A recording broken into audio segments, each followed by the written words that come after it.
Arrête de chercher la paix dans un monde qui ne pense pas te donner un répit. Le calme n'arrive pas quand tout est en ordre. Il arrive quand tu apprends à rester debout, même lorsque tout s'effondre. Le chaos ne s'arrêtera pas pour toi. Les gens ne changeront pas pour ton confort. Et la vie ne deviendra pas plus juste simplement parce que tu le mérites. Si tu veux vraiment vivre avec sérénité, tu devras apprendre à te maîtriser. Pas les autres, pas les circonstances, mais toi-même. Le stoïcisme enseigne exactement cela, que le contrôle n'est pas à l'extérieur, mais dans ton esprit, que la paix n'est pas obtenue quand tout est calme, mais quand tu es capable de rester silencieux alors que le bruit essaie de te briser.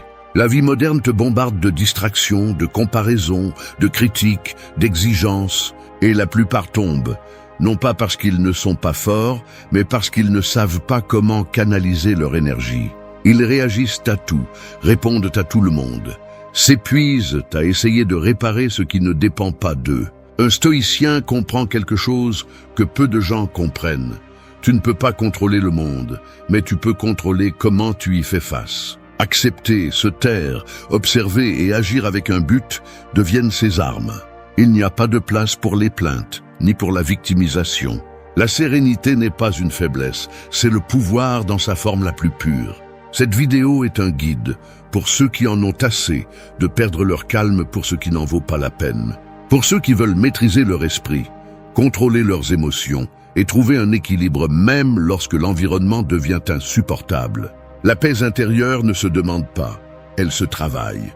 Et seuls ceux qui osent affronter le chaos avec discipline l'atteignent vraiment.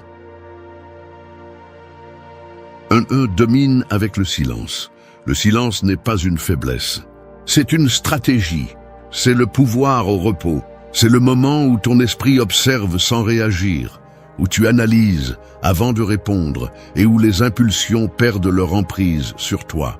La plupart des gens parlent parce qu'ils ont peur de rester seuls avec leurs pensées, mais celui qui apprend à maîtriser le silence cesse d'être l'esclave de l'opinion des autres. Le bruit extérieur ne perturbe pas celui qui a la paix intérieure, car le silence lui enseigne quelque chose que les mots ne peuvent pas. Le contrôle. Chaque fois que tu choisis de te taire face à une provocation, tu ne perds pas la discussion, tu gagnes du respect, tu gagnes en maîtrise de soi. Celui qui réagit avec colère montre sa fragilité, mais celui qui observe et répond avec sérénité démontre une force qui dérange les autres. Le silence, lorsqu'il naît de l'autocontrôle, devient un bouclier invisible. Il ne répond pas par orgueil, mais par sagesse. Il n'a pas besoin de prouver quoi que ce soit, car il comprend déjà tout.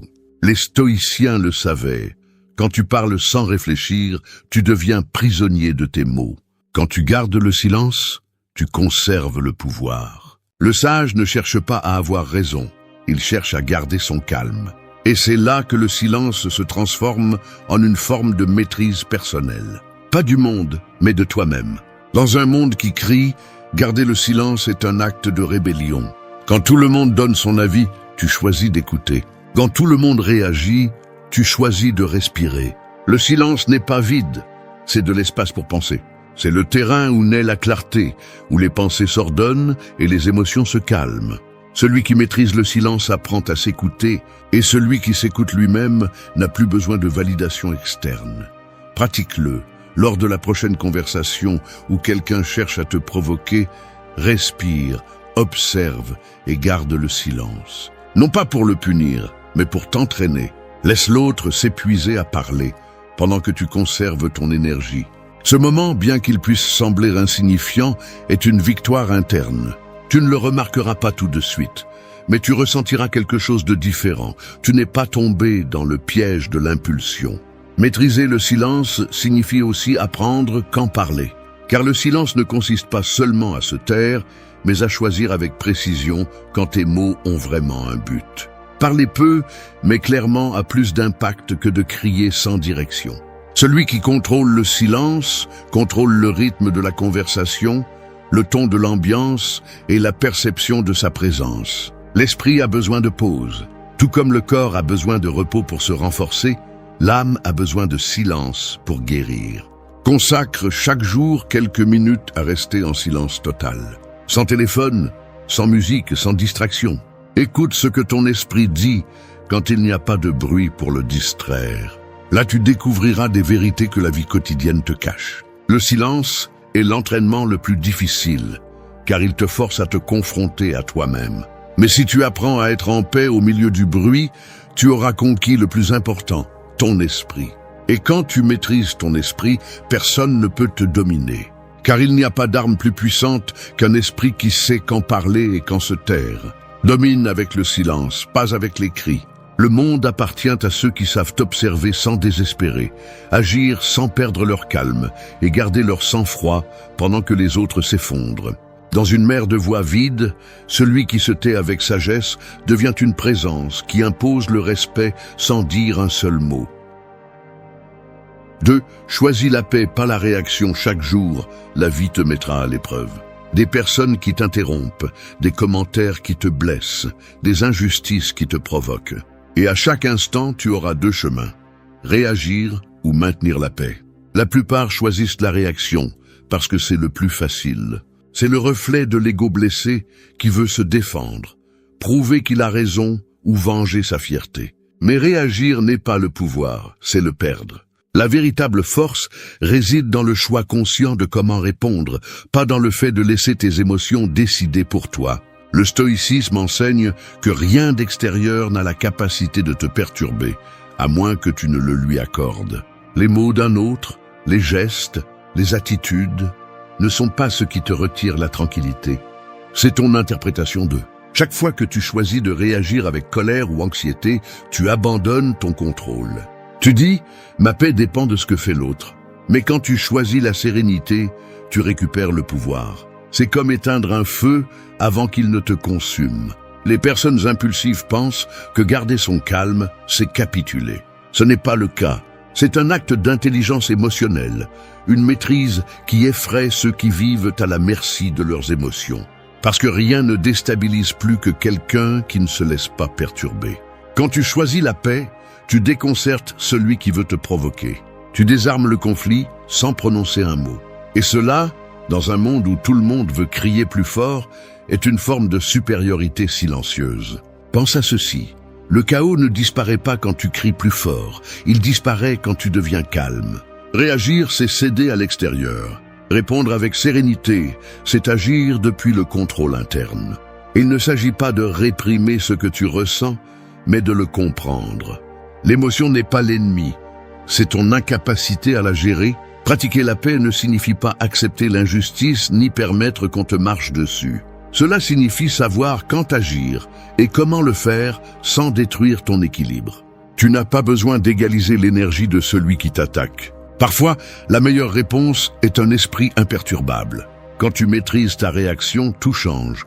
Les offenses perdent du poids, les conflits perdent de la force, et tu découvres que personne ne peut te voler ta tranquillité si tu ne la lui donnes pas. Un stoïcien comprend que réagir impulsivement est une forme d'esclavage. L'esprit libre observe, analyse et décide. Cette pause entre ce qui se passe et ce à quoi tu réponds est l'espace où vit la sagesse. Et bien qu'elle semble petite, cette pause est ce qui sépare le sage de l'irascible, le fort du faible. Entraîne-toi pour cette pause. Chaque fois que tu sens que quelque chose te perturbe, respire. Ne réponds pas immédiatement. Compte mentalement, change de posture, observe tes pensées comme si elles étaient étrangères. Tu verras que la plupart du temps, ce qui semblait urgent se dissout en quelques secondes. Cette pratique, répétée encore et encore, façonne un esprit qui ne se laisse pas emporter par le chaos. Choisis la paix non pas parce qu'elle est facile, mais parce qu'elle est la seule véritable victoire. Réagir te donne un plaisir momentané, mais garder ton calme te donne un pouvoir durable. La paix est le reflet d'un esprit qui n'a plus besoin de prouver sa force par le bruit. Choisis d'être ce type de personne, celle qui répond avec clarté, pas avec colère, celle qui décide quand agir et quand simplement laisser le monde s'épuiser seul. Parce que dans le silence d'un esprit calme se trouve la véritable supériorité de l'esprit. 3. Accepte et transforme. La plupart des gens passent leur vie à lutter contre ce qui s'est déjà produit, essayant de réécrire ce qui ne peut pas être changé. Ils résistent à la perte, à l'échec, au rejet. Mais cette résistance ne les protège pas, elle les enchaîne. Parce que plus vous vous opposez à la réalité, plus elle vous fait mal. Le stoïcisme enseigne quelque chose que peu ont le courage d'appliquer.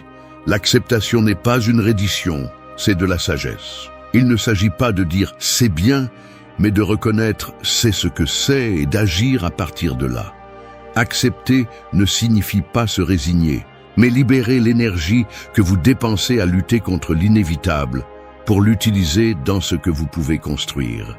Ce que vous niez vous poursuit, ce que vous acceptez vous transforme.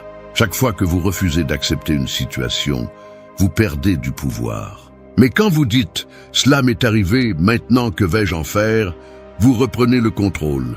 Vous cessez d'être une victime et vous devenez un acteur. Le stoïcien ne demande pas que la vie soit facile. Il demande la force pour y faire face. Il comprend que tout ne dépend pas de lui, mais qu'il peut toujours choisir son attitude. Si quelque chose ne peut pas être changé, il s'adapte. Si quelque chose fait mal, il l'utilise comme matière première pour grandir. Si quelque chose le renverse, il se relève avec plus de clarté. L'acceptation le transforme en alchimiste. Il transforme la perte en sagesse, l'erreur en apprentissage et la déception en liberté. Rejeter la réalité ne fait qu'agrandir la souffrance. C'est comme essayer de contenir la marée avec les mains. La vie continuera son cours, avec ou sans votre permission. Accepter, c'est aller avec le courant, ne pas se laisser emporter. Cela signifie regarder ce qui s'est passé sans le nier, en apprendre et avancer plus léger. Chaque obstacle a quelque chose à vous apprendre, mais vous ne le verrez que si vous arrêtez de lutter contre lui. L'acceptation nécessite du courage, parce que regarder en face ce qui vous fait mal n'est pas facile. Mais quand vous le faites, quelque chose change en vous. La peur perd de sa force, la colère se dissout et la clarté apparaît. À ce moment-là, vous découvrez que ce qui semblait être une tragédie était une leçon déguisée, que le rejet était une redirection, que la perte était une libération. Pratiquez ceci.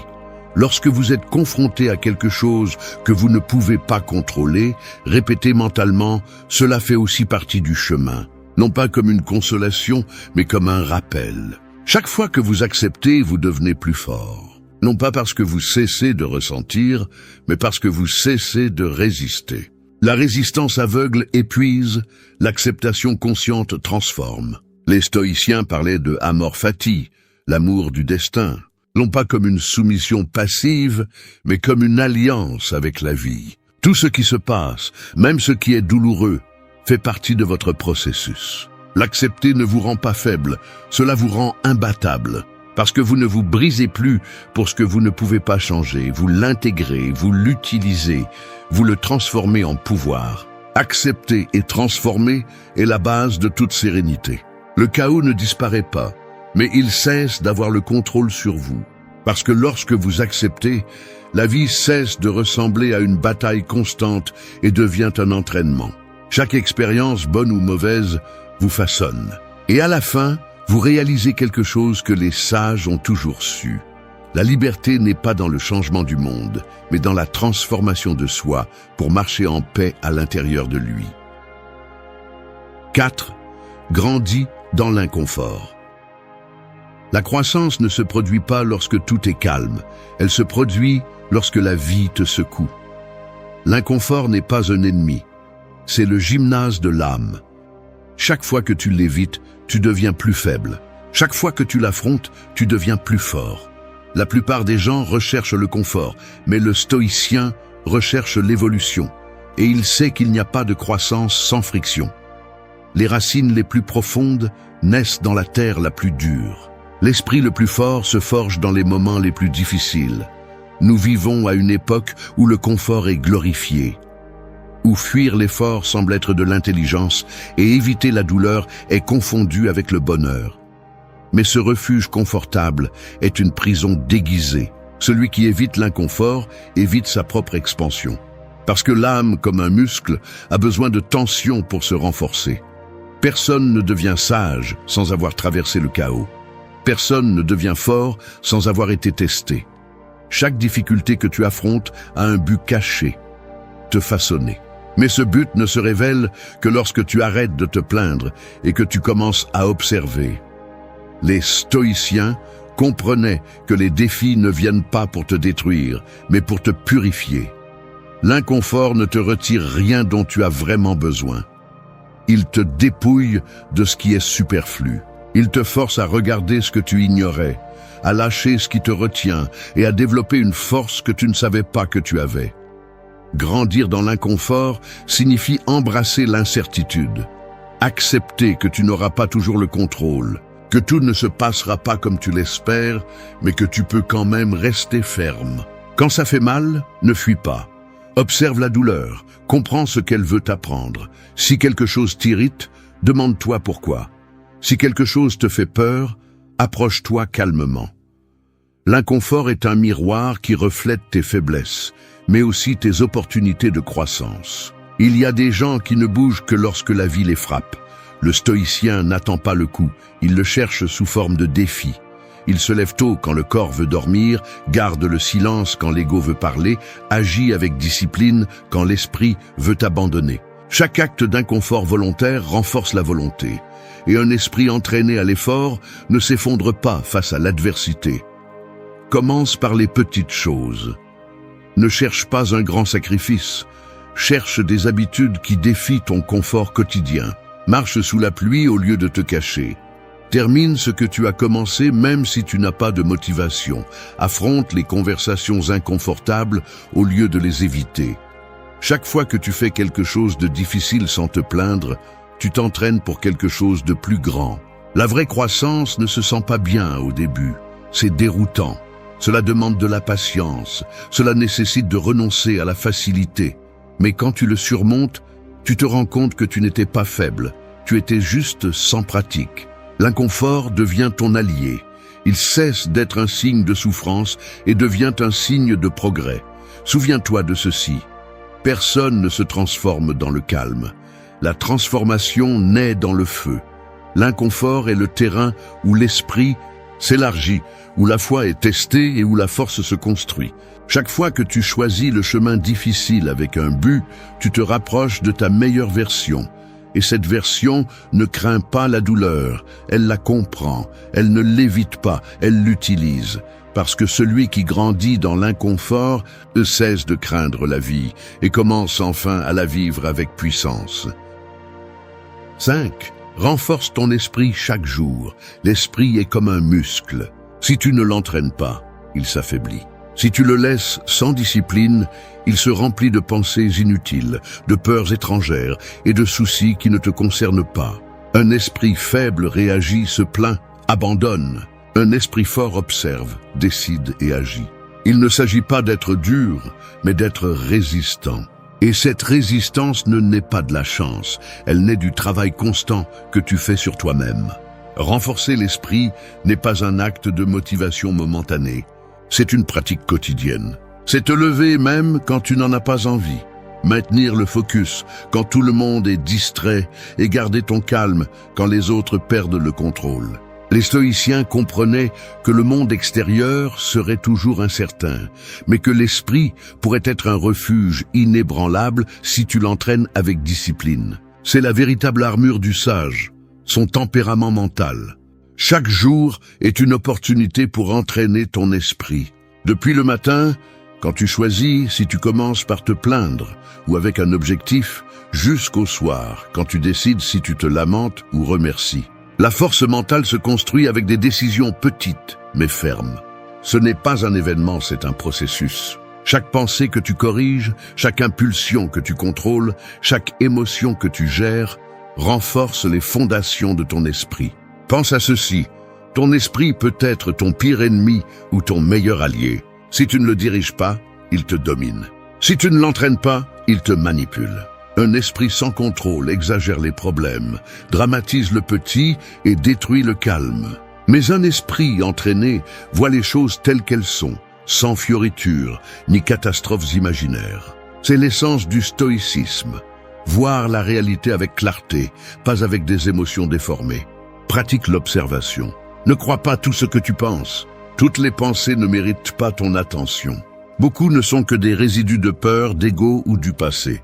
Observe, filtre, choisis. Cette simple pratique de regarder tes pensées sans t'identifier à elles est le début de la maîtrise mentale. Un esprit fort n'est pas celui qui ne ressent pas, mais celui qui ne se laisse pas emporter par ce qu'il ressent. Entraîner l'esprit signifie aussi le défier. Fais des choses qui te sortent du pilote automatique. Lis quand tu préfères te distraire. Médite quand tu préfères te plaindre. Apprends quelque chose de nouveau quand le confort t'invite à stagner. Chaque acte d'autocontrôle élargit ton pouvoir mental. N'attends pas d'avoir du calme pour l'entraîner. Entraîne-toi précisément au milieu du chaos. C'est là que la force devient réelle. Les stoïciens répétaient que tu ne contrôles pas ce qui se passe, mais comment tu l'interprètes. Ce comment est ce qui détermine ta paix ou ta souffrance. Un esprit entraîné trouve l'équilibre même dans la tempête. Quand tout semble aller mal, il s'arrête, respire et se rappelle « Cela ne me détruit pas, cela m'entraîne ». Cette mentalité transforme les difficultés en opportunités de croissance. Ton esprit est ton champ de bataille. Si tu ne le domines pas, n'importe quoi peut te renverser. Si tu le renforces, rien d'extérieur ne te contrôle. Commence aujourd'hui. Chaque matin, répète mentalement « Je suis plus fort que mes pensées ». Non pas parce que tu le dis, mais parce que tu le pratiques. Parce que chaque jour où tu choisis de rester ferme, chaque jour où tu choisis de penser clairement, tu es en train de sculpter la version la plus puissante de toi-même. Renforce ton esprit chaque jour, non pas pour échapper au chaos, mais pour marcher dessus avec sérénité. Quand ton esprit devient ton allié, aucun problème ne peut te renverser.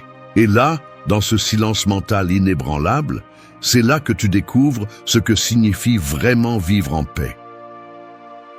6. Désire moins, vis plus. Le désir excessif est la racine de l'insatisfaction. Chaque fois que tu crois avoir besoin de plus pour être heureux, tu t'éloignes de la véritable liberté. L'esprit moderne a été entraîné à désirer constamment. Plus d'argent, plus de reconnaissance, plus d'amour, plus de validation. Mais le problème n'est pas d'avoir des aspirations, mais de dépendre d'elles pour te sentir complet. Plus tu désires, plus tu t'enchaînes. Moins tu as besoin, plus tu es libre. Le stoïcisme enseigne que l'abondance ne se mesure pas par ce que tu possèdes, mais par le peu dont tu as besoin pour être en paix. Le désir effréné te maintient en course, derrière des choses qui ne te remplissent jamais. Aujourd'hui, tu atteins un objectif, et demain, tu te vides à nouveau, poursuivant le suivant. C'est un cycle sans fin de fin émotionnel. Pendant ce temps, le présent échappe, car tu es trop occupé à chercher quelque chose que tu crois te manquer. Désirer moins ne signifie pas se contenter de peu, mais apprendre à apprécier ce que tu as déjà. Cela signifie reconnaître que la valeur n'est pas dans l'accumulation, mais dans l'appréciation. Celui qui ne maîtrise pas ses désirs finit par les servir. Il devient esclave de son propre esprit, incapable de profiter parce qu'il lui manque toujours quelque chose. Mais quand tu apprends à réduire le bruit du « je veux », quelque chose de plus profond apparaît, la sérénité. Imagine que chaque désir est une corde qui t'attache. Chaque fois que tu en coupes une, tu ressens de la légèreté. Tu arrêtes de vivre pour plaire au monde et tu commences à vivre pour toi. Tu n'as pas besoin de tout avoir, tu as juste besoin d'avoir la paix. Le désir crée de l'anxiété parce qu'il te fait vivre dans un futur inexistant. Mais le calme naît dans le présent, dans l'espace où il ne te manque rien. Pratique la gratitude. Chaque matin, pense à ce que tu possèdes déjà. Santé, temps, respiration, liberté. Ce sont des trésors que la plupart ignorent en regardant ce qu'ils n'ont pas. La gratitude réduit le désir et élargit la perspective. Tu te rends compte que la vie t'a toujours donné plus que ce que tu as valorisé. Le sage ne désire pas moins parce qu'il a tout, mais parce qu'il comprend que la véritable richesse est dans le fait de peu nécessiter. Le monde t'enseignera que le bonheur est dans l'acquisition de plus, mais le stoïcisme te montrera qu'il est dans le désir de moins. Le désir incontrôlé génère de l'attachement, et l'attachement génère de la peur. Peur de perdre, peur de ne pas atteindre, peur de ne pas être suffisant. Et cette peur est la racine de la souffrance. Quand tu élimines l'excès de désir, tu élimines la peur. Ce qui reste, c'est la liberté. Fais l'expérience. Passe une journée sans réseaux sociaux, sans acheter quoi que ce soit, sans te comparer. Observe comment ton esprit essaie de se remplir de stimuli, comme si le silence était vide. Ce malaise est ton opportunité de grandir. Cela signifie que ton esprit est tellement habitué au désir qu'il a oublié comment se reposer. Entraîne-le à profiter du silence, de la simplicité, de la réalité. Désire moins et tu commences à voir la vie avec d'autres yeux. Ce qui semblait insuffisant avant sera maintenant abondant. Ce qui te causait de l'angoisse deviendra insignifiant. Non pas parce que le monde change, mais parce que tu changes. Et c'est là que réside le pouvoir. Quand le désir cesse de te contrôler, tu es invincible. Vivre avec moins de désir, c'est vivre avec plus de clarté. Cela te libère du bruit, de la consommation, du besoin de prouver. Cela te permet de respirer, de penser et d'exister sans anxiété. C'est la liberté, c'est la sérénité. Il n'y a rien de plus puissant qu'un esprit qui ne dépend plus de l'extérieur pour se sentir complet. Désire moins, vis plus. Parce que celui qui apprend à être en paix avec peu possède déjà tout ce dont il a besoin. 7. Vis avec intention maintenant. Chaque seconde qui passe ne revient pas. La vie s'en va, et bien que beaucoup le sachent, peu le comprennent. Ils courent, se plaignent, reportent, mais ne vivent pas. Ils attendent le moment parfait pour commencer, sans réaliser que ce moment est déjà en train de se produire. Le stoïcien n'attend pas des conditions idéales, il agit avec ce qu'il a, ici et maintenant. Parce qu'il comprend que l'intention sans action est de la fumée, et que la vie n'a de sens que lorsqu'elle est vécue avec un but. Vivre avec intention ne signifie pas planifier chaque détail, mais être conscient de ce que vous faites et pourquoi vous le faites. La plupart agissent par inertie. Ils travaillent sans but, parlent sans réfléchir, aiment sans présence. Et ainsi passent les jours, épuisés par des routines qui ne nourrissent pas l'âme. Mais quand vous vous réveillez et commencez à vivre de manière intentionnelle, tout change. Vous commencez à choisir vos pensées, vos paroles, vos actions. Vous ne réagissez plus au monde, vous le dirigez. L'intention donne une direction. Sans elle, vous vous dispersez, vous vous fragmentez. Vous vivez pour répondre aux attentes des autres ou pour répéter des habitudes automatiques qui ne vous rapprochent de rien. Mais quand vous décidez d'agir avec un but, chaque jour devient une opportunité de progrès. Le stoïcisme enseigne que la vie ne se mesure pas en années, mais en moments vécus en pleine conscience. Chaque jour sans intention est un jour perdu, et chaque jour avec un but est une victoire silencieuse. Demandez-vous, pourquoi faites-vous ce que vous faites ? Si vous n'avez pas de réponse, il est temps de vous arrêter. Parce que sans but, même l'effort devient vide. Vivre avec intention, c'est filtrer l'inutile. Arrêter de courir après tout et se concentrer sur l'essentiel. Vous n'avez pas besoin d'en faire plus. Vous avez besoin de faire ce qui est juste. La clarté est plus précieuse que la vitesse. L'intention se reflète aussi dans les petites choses. Il ne s'agit pas seulement de grands objectifs, mais de la façon dont vous marchez, parlez, respirez, écoutez. Chaque acte conscient renforce votre présence. Quand vous mangez, savourez. Quand vous travaillez, concentrez-vous. Quand vous êtes avec quelqu'un, soyez vraiment là. La vie cesse de se sentir lourde quand vous arrêtez de la vivre en pilote automatique. Les stoïciens parlaient de memento mori, le rappel que la mort peut arriver à tout moment. Non pas pour vivre dans la peur, mais pour vivre éveillé. Savoir que le temps est limité donne un sens à ce que vous faites. Cela vous pousse à ne pas le gaspiller en distraction ou en choses qui n'ajoutent rien. L'intention est une boussole qui vous guide au milieu du bruit, vous rappelle ce qui compte vraiment. Commencez la journée avec un but clair. Peu importe combien il est petit, améliorer, apprendre, servir, avancer. Écrivez-le si nécessaire, parce que l'esprit a besoin de direction. Sans direction, il se disperse dans le superficiel. Avec elle, il se concentre et trouve la paix. Le chaos n'est pas vaincu par le contrôle, il est vaincu par le sens. Vivre avec intention maintenant signifie être éveillé, alors que les autres dorment les yeux ouverts. Cela signifie prendre des décisions alignées avec vos valeurs, non avec la pression de l'environnement. Cela signifie arrêter de survivre et commencer à vivre. Le présent n'est pas un pont vers l'avenir. C'est le seul terrain où vous pouvez construire quelque chose de réel. Faites-le maintenant, pas après, pas demain. La sérénité n'est pas dans ce que vous planifiez, elle est dans ce que vous faites consciemment en ce moment. Parce que la vie ne se vit pas en rêvant de demain, mais en profitant d'aujourd'hui avec un but. Vivez avec intention maintenant, et vous découvrirez que la tranquillité ne vient pas de la destination, mais de la clarté avec laquelle vous marchez vers elle. 8. Habite le présent en toute tranquillité. Le présent n'est pas un endroit où tu arrives, c'est un état que tu choisis. Mais la plupart des gens sont pris entre ce qui a été et ce qui pourrait être. Ils regrettent le passé ou s'inquiètent de l'avenir. Et pendant ce temps, le maintenant, le seul moment réel, s'échappe sans laisser de traces. Vivre en paix ne signifie pas ne pas avoir de problème.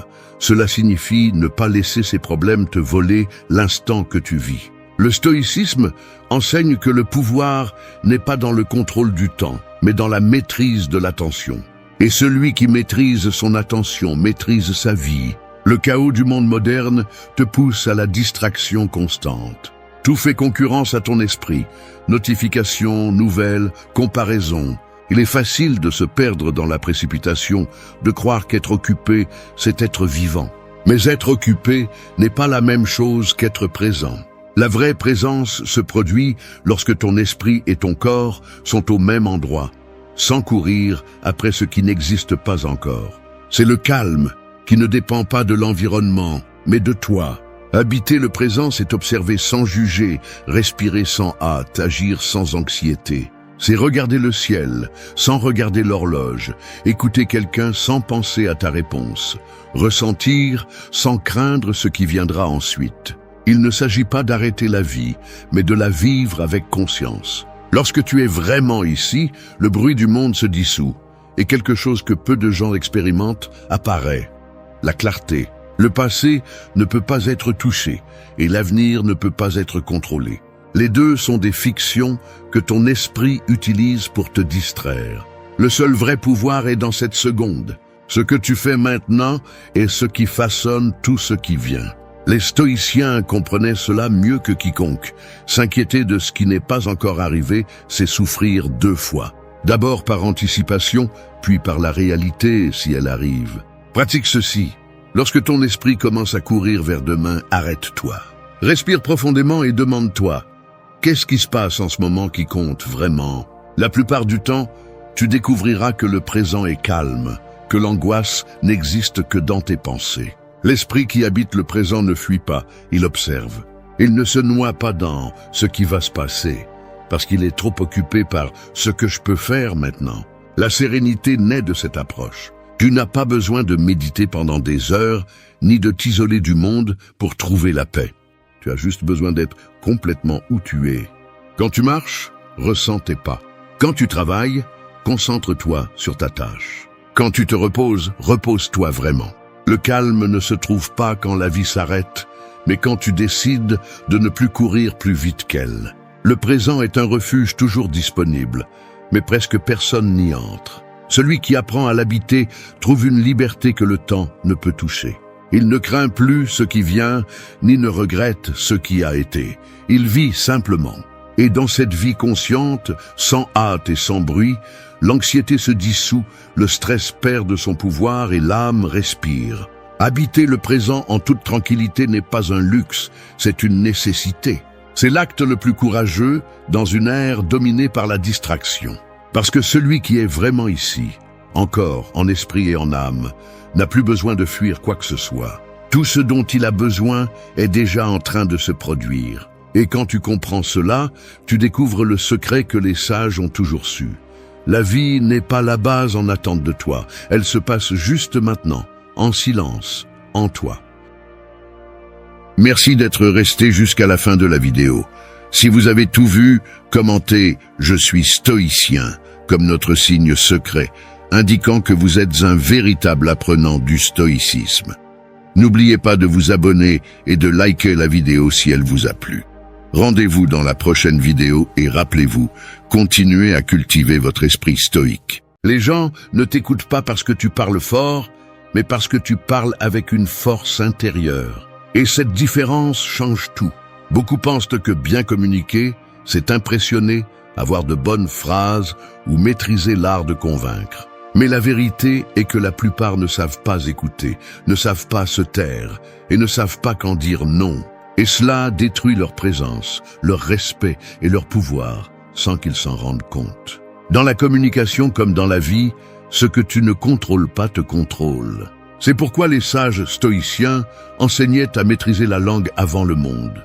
Parce que la parole sans contrôle trahit le calme, et le calme est ce qui attire le plus. Dans un monde où tout le monde parle pour être vu, celui qui sait quand se taire, quand dire la vérité sans peur et quand garder le silence, devient une présence impossible à ignorer. Cette vidéo ne cherche pas à ce que tu agisses, que tu feignes la sécurité ou que tu imites le charisme. Elle cherche à ce que tu comprennes comment le respect est gagné lorsque tu parles à partir de l'authenticité, de la tempérance et de la conscience de ce que tu dis. Ce sont 6 principes de communication stoïcienne que tu peux appliquer tous les jours. Non pour impressionner, mais pour influencer sans effort. Parce que lorsque tu parles à partir de la sérénité, ta voix devient autorité. Et lorsque ta présence transmet la maîtrise de soi, les gens ne t'écoutent pas seulement, ils te se souviennent de toi. 1. Écoute avec présence, pas avec hâte. Écouter semble simple, mais peu le font vraiment. La plupart n'écoutent pas pour comprendre, ils écoutent pour répondre. Ils attendent le moment où l'autre respire pour sauter avec leur opinion, leur histoire ou leurs conseils non demandés. Cette hâte de parler est une forme d'ego déguisée en intérêt. Le stoïcisme nous enseigne que l'écoute est un acte de discipline, d'humilité et de maîtrise de soi. Parce que celui qui sait écouter sait contrôler son impulsion la plus commune, le besoin d'être le protagoniste. Quand tu pratiques l'écoute avec présence, ton attention devient une énergie palpable. L'autre la ressent, même si tu ne dis pas un mot. Parce que la présence ne se feint pas, elle se transmet. Elle ne consiste pas à acquiescer mécaniquement ou à maintenir un contact visuel forcé. C'est être là, sans juger, sans penser à ce que tu vas dire ensuite.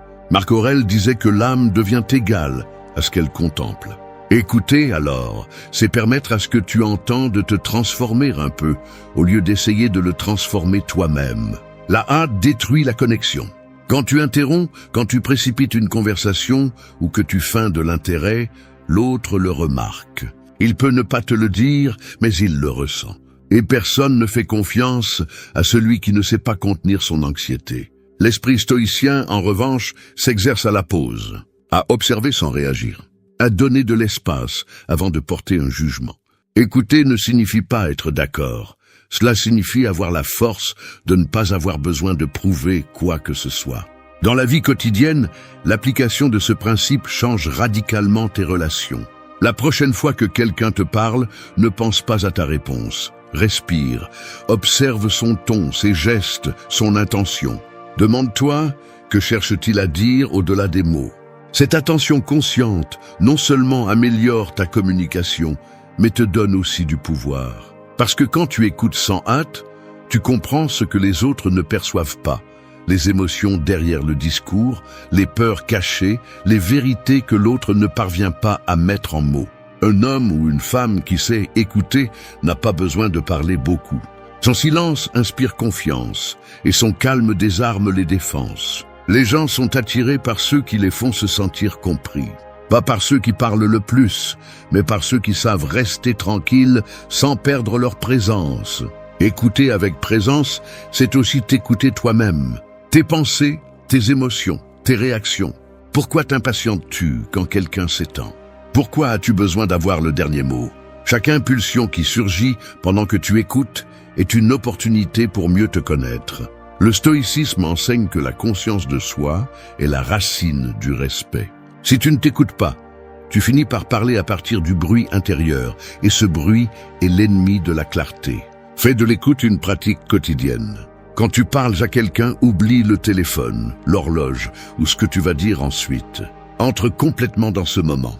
Si tu parviens à maintenir ton attention sans distraction, tu découvriras que l'écoute est une forme de pouvoir silencieux. Tu n'as pas besoin de convaincre, tu n'as pas besoin de briller. Juste être présent et laisser ta tranquillité dire ce que tes mots ne peuvent pas. Parce que celui qui écoute avec présence ne cherche pas à dominer la conversation. Il domine son esprit. Et cela suffit pour gagner le respect de n'importe qui. 2. Fais de la curiosité ton moyen de connexion. Les personnes les plus magnétiques ne sont pas celles qui parlent le mieux, mais celles qui posent des questions avec intention. La curiosité authentique a un pouvoir que le monde moderne a oublié, le pouvoir de faire sentir à l'autre qu'il est vu. Nous vivons à une époque où tout le monde veut être entendu, mais peu sont prêts à vraiment écouter. Poser des questions avec un intérêt sincère est devenu un acte révolutionnaire. C'est un langage silencieux qui dit « Tu comptes pour moi, je veux te comprendre, je ne veux pas avoir raison, je veux te connaître ». La curiosité ne naît pas du besoin d'obtenir des informations, elle naît du désir de comprendre. Un stoïcien comprend que chaque personne, même celle avec laquelle il n'est pas d'accord, est un miroir qui révèle quelque chose sur l'âme humaine. Épictète disait que nous avons 2 oreilles et une bouche pour écouter 2 fois plus que nous parlons. Cette proportion n'est pas biologique, elle est symbolique. Elle nous rappelle que la connaissance ne s'élargit pas en parlant, mais en observant, en écoutant et en posant des questions sans juger. Quand tu fais de la curiosité ton outil de connexion, tu arrêtes de voir les gens comme des obstacles ou des ornements. Tu les vois comme des sources de sagesse, d'histoire, de perspectives qui peuvent te défier et t'enrichir. Au lieu d'imposer ton point de vue, tu explores le leur. Au lieu de répondre par un « moi aussi », tu demandes « comment cela s'est-il passé pour toi ?» Cette simple différence change complètement l'énergie d'une conversation. Parce qu'à cet instant, l'autre cesse de se sentir évalué et commence à se sentir compris. La véritable curiosité ne cherche pas à plaire. Elle ne se déguise pas en flatterie ou en adulation. Elle est directe, sincère et parfois inconfortable parce qu'elle vise le fond. Quand tu poses des questions avec authenticité, tu entres dans le territoire où les masques tombent. Et c'est là que se produit la véritable connexion. Poser des questions ne te rend pas faible, cela te rend sage. Cela t'apprend que comprendre est plus puissant qu'impressionner. Un homme ou une femme qui maîtrise ce principe n'a pas besoin de parler de lui-même pour susciter le respect. Sa présence éveille l'intérêt parce qu'il écoute avec l'esprit ouvert et pose des questions avec l'âme éveillée. Et ce type d'énergie est perceptible. Quand quelqu'un sent que tu l'écoutes vraiment, il ne fait pas seulement confiance en toi, il t'admire. Parce que tu lui donnes quelque chose que presque personne n'offre dans ce monde, une attention sans condition. Pratiquer la curiosité stoïcienne implique aussi de lâcher l'arrogance du « je sais déjà ». Il n'y a pas de pire façon de tuer une conversation que de répondre avec arrogance. « Je ne sais pas, mais je veux comprendre » est une phrase beaucoup plus puissante que n'importe quel discours brillant. Elle te place dans une position d'ouverture, de croissance, de respect. Elle fait de toi quelqu'un qui inspire le calme et non la compétition. Dans la vie quotidienne, ce principe peut complètement transformer ton environnement. Fais une pause avant de parler de toi. Pose une question qui éveille l'autre. Qu'est-ce qui t'a amené à penser cela? Comment te sentais-tu à ce moment-là? Qu'as-tu appris de cela? Ce sont des phrases simples, mais chargées d'une force qui traverse le bruit superficiel. La curiosité est un pont entre les âmes. Elle n'a pas besoin d'être embellie, juste pratiquée. Dans un monde plein de conversations vides, être véritablement curieux est un acte de rébellion. Et le stoïcien, par nature, est un rebelle silencieux. Il pose des questions parce qu'il cherche à comprendre, pas à gagner. Il écoute parce qu'il sait que chaque histoire qu'il découvre lui apprend quelque chose sur lui-même. Et quand tu arrives à cela, tu n'as plus besoin de forcer la connexion avec personne. Ta curiosité se charge d'ouvrir toutes les portes que ton ego a un jour fermées. 3. Dis « je ne sais pas » sans peur et gagne du respect. Dire « je ne sais pas » semble être une faiblesse, mais en réalité, c'est l'une des démonstrations les plus pures de force intérieure. Dans un monde obsédé par l'apparence d'intelligence, accepter l'ignorance est un acte de bravoure. Tout le monde veut avoir une réponse, une opinion, une vérité instantanée qui les fait paraître sûrs. Mais le stoïcien comprend que la véritable connaissance commence lorsque tu reconnais tes limites. La phrase « je ne sais pas » ne te rend pas inférieur, elle te rend crédible. Le besoin de prétendre tout savoir vient de la peur. Peur d'être jugé, de perdre de l'autorité, de rester silencieux devant les autres. C'est pourquoi tant de gens parlent sans réfléchir, répètent ce qu'ils entendent, débattent sans fondement ou inventent des certitudes qui n'existent pas. Mais chaque mot dit par insécurité t'éloigne du respect. Le respect ne se gagne pas en démontrant la supériorité, mais en montrant l'honnêteté. Quand tu admets que tu ne sais pas quelque chose, tu projettes une confiance silencieuse que les autres ressentent. Tu dis, sans le dire, ma valeur ne dépend pas d'avoir toujours raison. Dans la philosophie stoïcienne, la sagesse ne consiste pas à accumuler des réponses, mais à cultiver l'esprit qui sait se remettre en question. Sénèque l'a dit clairement, « Tant que je vivrai, je continuerai à apprendre ». Cette phrase résume l'état d'esprit du sage, humble face à l'inconnu, curieux face à l'incertain, prêt à apprendre plutôt qu'à prétendre. Celui qui dit « je ne sais pas » ouvre une porte. Celui qui prétend tout savoir se ferme dans son propre arrogance. Observe les personnes qui génèrent le plus de respect. Ce ne sont pas celles qui parlent toujours, mais celles qui savent quand se taire. Elles ne cherchent pas à avoir le dernier mot, elles cherchent le mot juste. Si elles ne l'ont pas, elles attendent. Cette pause, ce calme, c'est le pouvoir à l'état pur. Celui qui ne craint pas le vide du « je ne sais pas » maîtrise son ego. Et l'ego est le plus grand obstacle à une communication claire.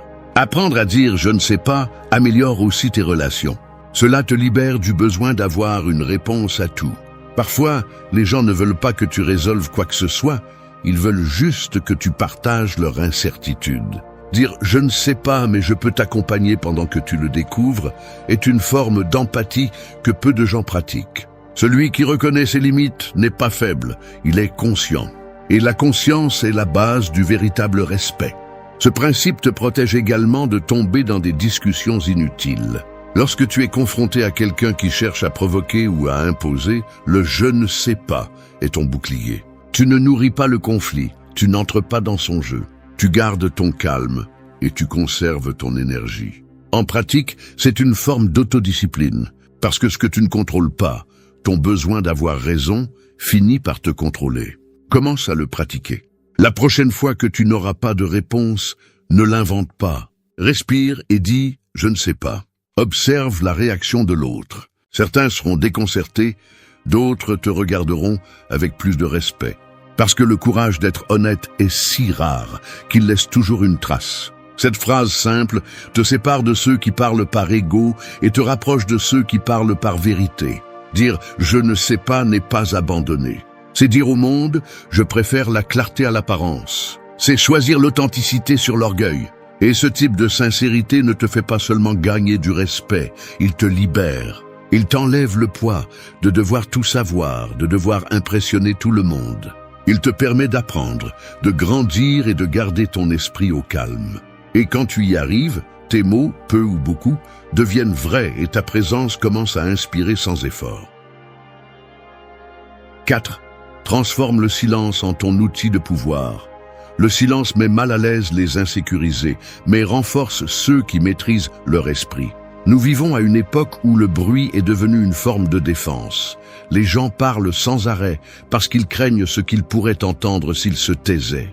Le silence révèle et cela fait peur. Cependant, le stoïcien comprend que le silence n'est pas un vide, mais une présence. Ce n'est pas l'absence de mots, c'est la maîtrise d'eux. Quand tu apprends à ne pas réagir tout de suite, à ne pas remplir chaque espace avec des explications ou des justifications, le pouvoir change de place. Il passe des mots au caractère. Dans la communication, le silence a plus de poids que n'importe quel argument. Ne pas répondre immédiatement déstabilise ceux qui cherchent à te contrôler, car ils attendent une réaction, pas une pause. Cette pause, courte, ferme, sereine, démontre l'autocontrôle. C'est l'espace où tu réfléchis avant de parler, où tu choisis si quelque chose mérite une réponse ou simplement ton indifférence. Sénèque l'a résumé avec sagesse.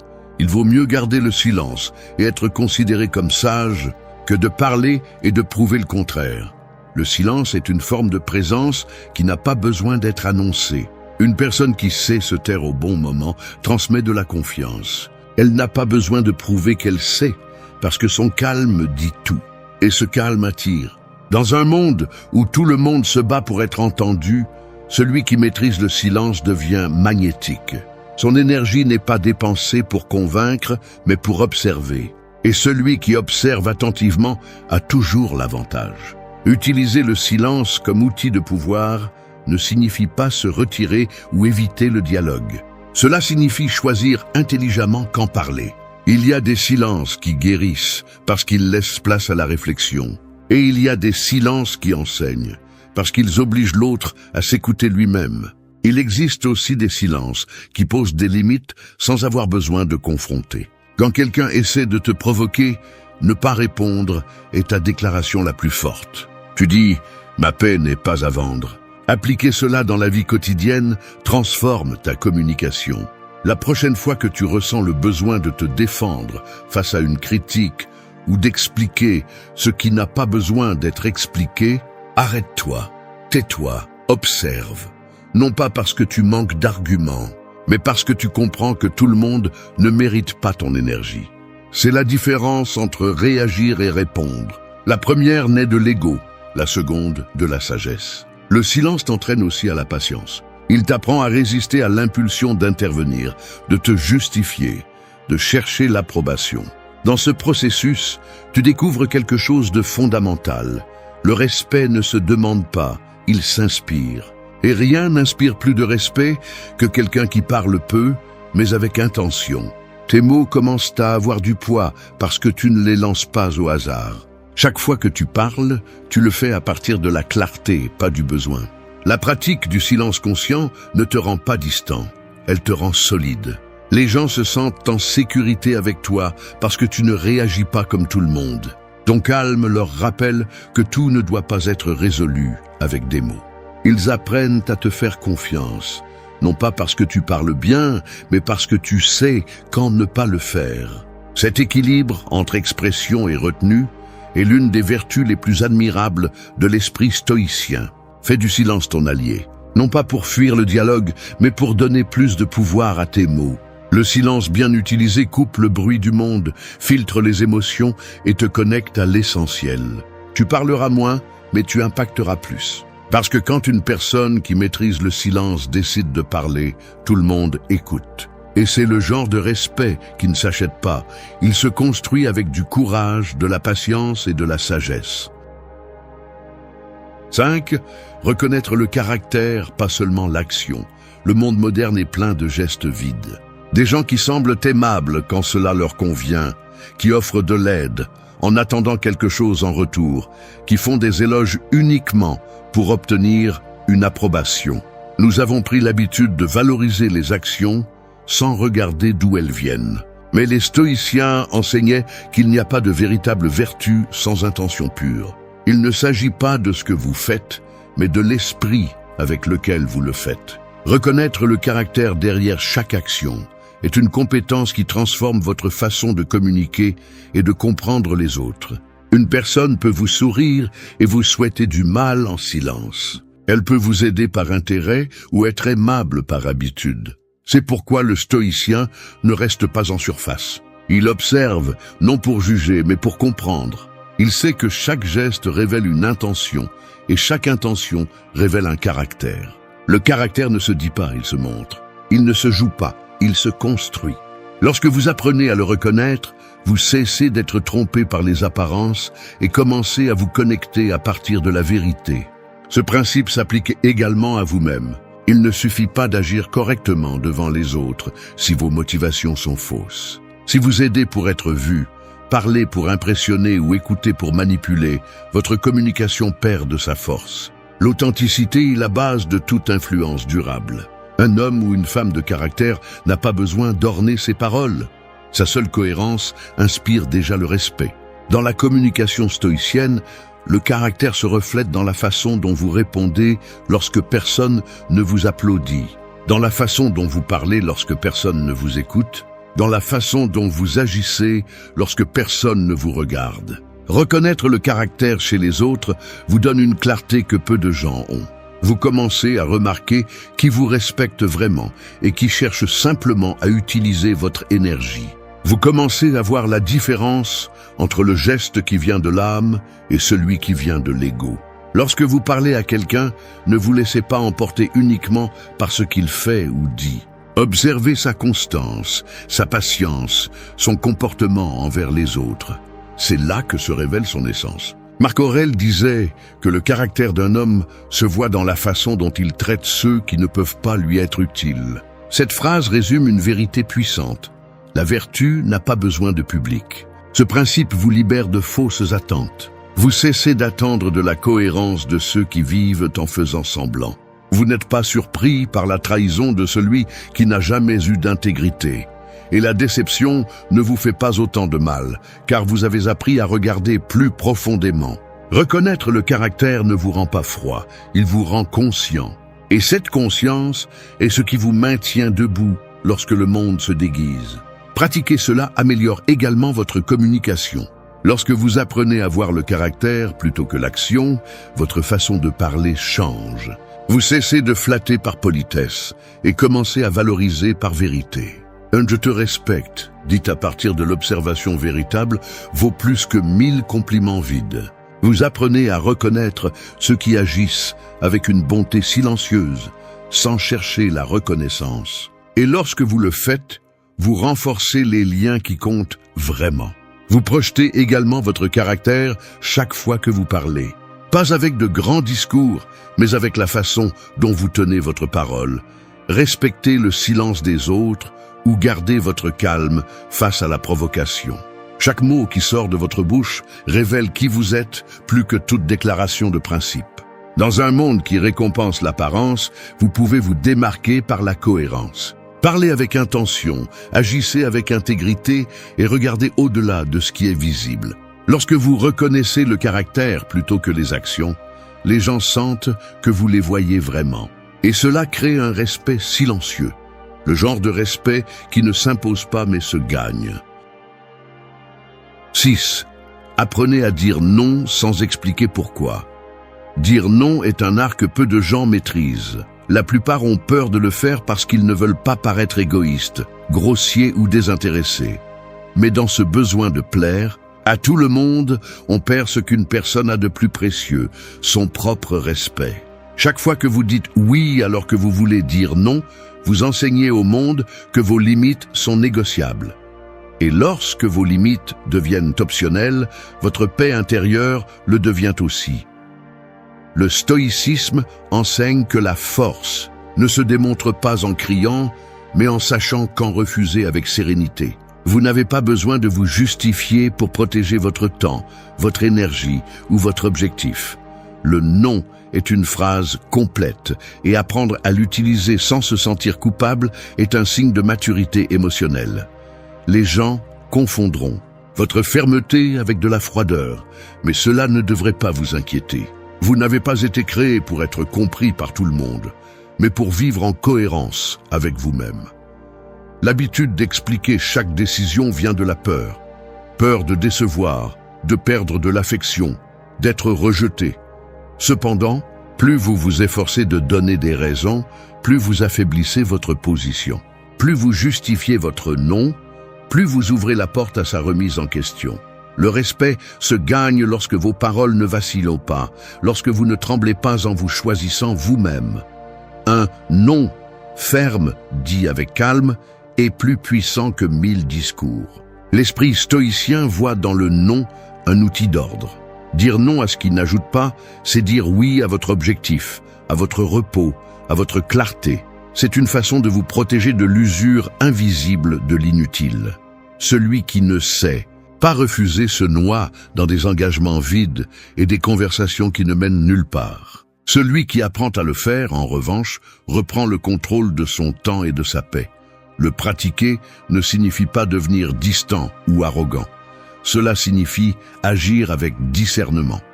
Avant d'accepter quelque chose, demandez-vous, est-ce en accord avec ce que je veux construire? Si la réponse est non, dites non, sans fioriture, sans excuse. Si quelqu'un est offensé par votre honnêteté, ce qui le dérange vraiment n'est pas votre refus, mais la perte du contrôle qu'il avait sur vous. Ce malaise étranger est la preuve que vous avez fait ce qu'il fallait. Le non révèle aussi votre valeur. Les gens respectent ceux qui ne se laissent pas entraîner par la pression ou la manipulation émotionnelle. Vous devenez quelqu'un qui ne peut pas être acheté par des flatteries ou des chantages. Et cela génère une autorité silencieuse que peu de gens possèdent. Lorsque vous arrêtez de vous justifier, vos paroles prennent du poids. Chaque oui devient plus précieux, car ils savent que vous le dites avec conviction. Vous n'avez pas besoin d'une raison élaborée pour protéger votre espace. Vous n'avez pas à expliquer pourquoi vous ne voulez pas sortir, pourquoi vous n'acceptez pas une faveur, ou pourquoi vous ne répondez pas à un message. Vous avez le droit de prendre soin de votre énergie, et celui qui vous respecte le comprendra sans avoir besoin de discours. La fermeté n'est pas de la dureté, c'est de la clarté. Commencez à le pratiquer aujourd'hui. La prochaine fois que vous sentirez la pression de dire oui, faites une pause. Respirez et répondez calmement. Non, merci. Rien de plus. Ne vous justifiez pas, n'essayez pas de l'adoucir. Observez comment la dynamique change. Vous verrez que petit à petit, le respect arrive. Parce que les gens ne valorisent pas celui qui est toujours disponible, mais celui qui a le courage de choisir. Dire non sans expliquer pourquoi est un acte de liberté. C'est la façon dont vous rappelez au monde que votre vie n'est pas négociable, que votre énergie a une limite et que votre dignité ne se donne pas pour obtenir l'approbation. Le stoïcien ne cherche pas à plaire, il cherche à être fidèle à lui-même. Et c'est dans ce type de fidélité que se cache la véritable force. 7. Parle seulement quand tu peux apporter quelque chose de réel. Le silence vaut plus qu'une opinion vide. Parler sans avoir rien à dire est devenu une épidémie moderne. Les gens remplissent les espaces avec des mots parce qu'ils craignent de passer inaperçus, comme si se taire était un signe de faiblesse. Mais le contraire est vrai. Les sages parlent moins, non pas parce qu'ils ont peu à dire, mais parce qu'ils comprennent le poids de chaque mot. Et quand ils parlent enfin, le monde les écoute. La communication stoïcienne ne cherche pas à impressionner, elle cherche à impacter. L'objectif n'est pas de paraître intelligent, mais de transmettre la vérité. Un esprit discipliné ne se laisse pas emporter par l'impulsion de donner son avis sur tout. Il sait distinguer ce qu'il doit dire de ce qu'il doit taire.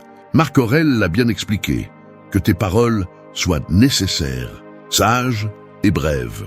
Cette phrase est un rappel brutal, à une époque où les gens confondent expression avec décharge émotionnelle et opinion avec sagesse. Parler seulement quand tu as quelque chose de réel à dire ne signifie pas être silencieux ou distant. Cela signifie respecter le pouvoir de ta voix. Chaque mot que tu utilises sans but perd de sa force. Chaque commentaire inutile t'éloigne de la clarté. L'esprit stoïcien comprend que le langage est comme une épée. Si tu l'utilises avec négligence, tu finis par te blesser toi-même. Mais si tu le manies avec précision, une seule phrase suffit pour faire une différence. Ce principe t'apprend aussi à identifier quand le silence communique plus qu'un discours.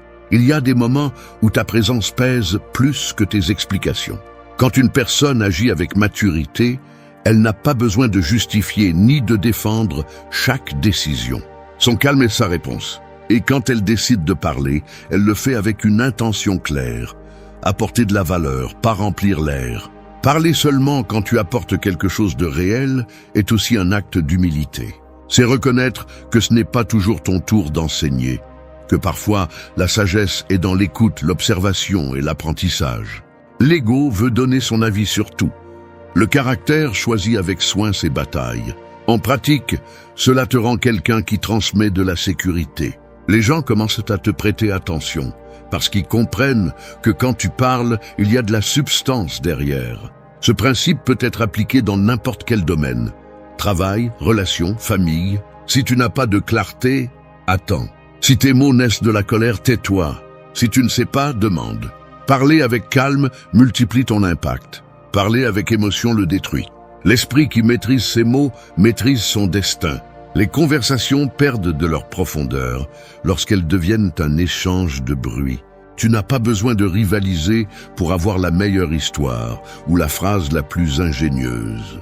Tu as besoin d'être honnête. L'authenticité est plus puissante que toute tentative de paraître intéressant. Les gens se souviennent de celui qui les a fait réfléchir, pas de celui qui a parlé le plus fort. Pense à ceci. Chaque mot que tu prononces peut construire ou détruire quelque chose. Il peut élever ou dégrader, guérir ou blesser. C'est pourquoi le stoïcien mesure son langage avec la même attention qu'il mesure ses actes. Parler sans intention est un gaspillage d'énergie. Mais quand tes mots naissent de la compréhension et du calme, ils ont le pouvoir de changer l'atmosphère. Commence à le pratiquer. Avant de parler, demande-toi, est-ce que cela aide, inspire ou clarifie quelque chose? Si la réponse est non, garde le silence. Non par peur, mais par respect. Parce que la voix sans but s'éteint rapidement, mais le mot conscient laisse une trace. Parler seulement quand tu peux apporter quelque chose de réel est une forme de maîtrise de soi. Il t'apprend que l'autorité ne s'impose pas, elle se construit avec cohérence. 8. Laisse ta présence parler plus fort que tes mots. Il y a une force qui ne peut pas être feinte, celle d'une présence sereine, ferme et consciente. Dans un monde où tout le monde se bat pour être vu, celui qui réussit à transmettre le calme sans parler devient inoubliable. La véritable communication n'a pas toujours besoin de mots. Parfois, l'énergie que tu dégages, la façon dont tu marches, regardes ou écoutes suffit. Ta présence peut inspirer le respect sans élever la voix, peut attirer sans effort et peut influencer sans prononcer une seule phrase. Le stoïcisme enseigne que la maîtrise de soi est la racine de toute autorité. Il ne s'agit pas d'imposer mais d'incarner. Les gens sentent quand tu es en contrôle, quand tu ne réagis pas à la provocation, quand ton corps et ton esprit sont alignés. Cette cohérence est magnétique. Tu ne peux pas exiger le respect si tu ne projettes pas de stabilité. Tu ne peux pas inspirer confiance si tes émotions te dominent. C'est pourquoi les stoïciens entraînaient leur esprit chaque jour, non pas pour mieux parler, mais pour mieux vivre. Parce que lorsque la vie est en ordre interne, la présence devient puissante, sans besoin d'ornement. Il y a des gens qui entrent dans une pièce et l'atmosphère change. Non pas parce qu'ils sont charismatiques, mais parce que leur énergie transmet une direction. Ils parlent avec leur regard, leur posture, leur silence. Ils ne cherchent pas l'approbation. Ils sont simplement en paix avec eux-mêmes. Et cette paix est contagieuse. Les gens se sentent plus calmes autour d'eux, plus concentrés, plus authentiques. C'est la différence entre ceux qui cherchent l'attention et ceux qui inspirent le respect. Laisser ta présence parler plus fort que tes mots est une pratique de l'autocontrôle. Cela signifie ne pas tomber dans le jeu de la démonstration. Tu n'as pas besoin d'élever la voix pour être entendu, ni de raconter tes réussites pour être valorisé. Le calme, quand il est vrai, se ressent. Chaque geste que tu fais, chaque pose que tu tiens, en dit plus que 1000 arguments. C'est la preuve vivante que tu ne cherches pas à dominer les autres, mais à te dominer toi-même. Ta présence communique aussi ce que tu crois vraiment. Si tu prêches la sérénité mais réagis avec colère, les gens le remarquent. Si tu parles de discipline mais vis dans le désordre, ton énergie le trahit. La cohérence est la base du respect. Et cela ne peut être atteint que lorsque tes actions, tes pensées et tes émotions vont dans une seule direction. Le stoïcien ne cherche pas à convaincre, il incarne. Il ne cherche pas à attirer l'attention, il attire par conséquence. Ce principe a un pouvoir spécial dans la vie quotidienne. Au lieu d'essayer de gagner chaque conversation, pratique le silence. Quand quelqu'un élève la voix, ne rivalise pas. Quand on te provoque, ne tombe pas. Ta tranquillité désarme plus que n'importe quel argument. Le silence, quand il provient de la force intérieure, est plus percutant que la défense la plus brillante. Cette composture est ce qui distingue celui qui vit avec un but de celui qui réagit par impulsion. Laisse ton énergie dire « Tu ne me perturbes pas parce que je m'appartiens ». Laisse tes gestes parler de maîtrise, pas de faiblesse. C'est la présence qui marque. Elle ne se construit pas en un jour. Elle se forge avec des habitudes, respiration consciente, autocontrôle, observation de tes émotions. Chaque fois que tu choisis le calme plutôt que la réaction, tu renforces cette présence. Ne sous-estime pas le pouvoir d'être silencieux et d'être entendu. Quand ton esprit est en paix, tes yeux parlent clairement. Quand ton âme est ferme, ton corps irradie la stabilité. Il n'est pas nécessaire de convaincre qui que ce soit. Il suffit d'être qui tu es vraiment, sans masque, sans exagération. Merci d'être resté jusqu'à la fin de la vidéo. Si vous avez tout vu, commentez « Je suis stoïcien » comme notre signe secret, indiquant que vous êtes un véritable apprenant du stoïcisme. N'oubliez pas de vous abonner et de liker la vidéo si elle vous a plu. Rendez-vous dans la prochaine vidéo et rappelez-vous, continuez à cultiver votre esprit stoïque. Arrête de croire que tu as du temps. C'est le premier mensonge qui t'empêche de vraiment vivre. Chaque jour que tu repousses, la vie se raccourcit un peu plus. Et pendant que tu fais des plans infinis, la mort observe en silence, pas avec cruauté, mais avec patience. Elle ne vient pas te prendre quoi que ce soit, elle te rappelle simplement que rien ne t'appartient. Ni ton corps, ni tes réalisations, ni même les personnes que tu aimes. Tout ce que tu considères maintenant comme tien est en prêt. Et chaque respiration est une signature de plus sur ce contrat invisible qui expirera un jour. Accepter la mort n'est pas se rendre, c'est se réveiller. C'est comprendre que la seule réalité est cet instant et que le gaspiller en peur, culpabilité ou prétention est un acte d'auto-tromperie. Les stoïciens ne parlaient pas de la mort comme d'une tragédie, mais comme d'une enseignante. Marc Aurèle la voyait comme un guide vers la clarté, Sénèque comme une compagne qui t'apprend à ne pas avoir peur, Épictète comme un rappel que tu contrôles seulement tes actions, pas leur durée. Quand tu l'assumes avec sérénité, la vie se purifie. Tu arrêtes de te disputer pour des futilités, d'accumuler des choses inutiles, de retenir des personnes vides. Tu commences à vivre avec un but, sans hâte, mais sans pause. Réfléchir à la mort n'éteint pas le désir de vivre, il l'allume. Il te force à regarder tes jours pour ce qu'ils sont vraiment, une ressource limitée. Et cette limite n'est pas un ennemi, c'est une boussole. Si aujourd'hui était le dernier jour, agirais-tu toujours de la même manière? Celui qui a le courage de regarder la mort dans les yeux ne devient pas sombre, il devient libre, parce que seul celui qui accepte la fin peut enfin commencer à vivre. 1. Réveille-toi chaque jour en te rappelant que tu n'es pas éternel. Se réveiller, ce n'est pas ouvrir les yeux, c'est se rappeler que tu pourrais ne pas le faire demain. Et même si cela semble dur, c'est précisément l'étincelle qui donne un sens à tout ce que tu fais. Chaque matin, alors que le soleil se lève et que le monde semble continuer comme si rien ne changeait, la réalité est qu'un jour, tu ne sais pas lequel, sera la dernière fois que tu le verras. Accepter cela ne te vole pas ta tranquillité, cela te la rend.